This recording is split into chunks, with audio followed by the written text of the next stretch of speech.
obviously talking about this item, but I also wanted to talk, and these are just things that came to my mind as we were here, about some items that I've been waiting on, that the community has been waiting on to come back, and yet this can come back at lightning speed.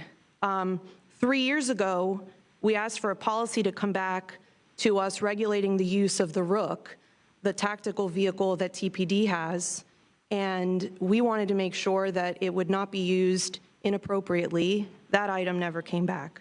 A year ago, I made a motion to bring back a review of our urban forest master plan to include information of what we've implemented of that plan, staff recommendations on the outstanding findings from that document. That has not come back.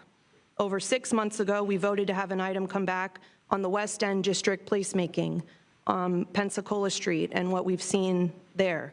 At our last meeting, I made a motion about discussing ending parking mandates and the way that that's related to our growth, to making development affordable, both commercially and residentially. Those are just a few items that come to mind, and that doesn't even include all the items and issues we should be discussing in depth. It's just not true that an after-action report or whatever this is common. We've had dozens of shootings in this community just this year alone that are actually of public interest. We have not discussed those.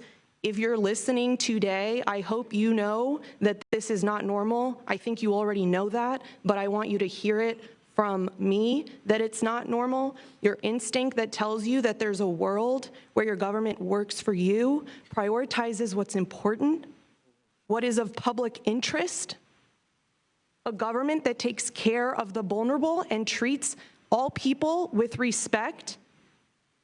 That is possible and worth working toward. This should have been handled by TPD alone. The only purpose of this item and spending taxpayer dollars, your hard-earned money, to do it is to condemn and humiliate Commissioner O'Keefe, Commissioner Matlow, me, and my former aide, and it absolutely is embarrassing to witness. Thank you. Commissioner Williams-Cox. Thank you. Mr. Mayor,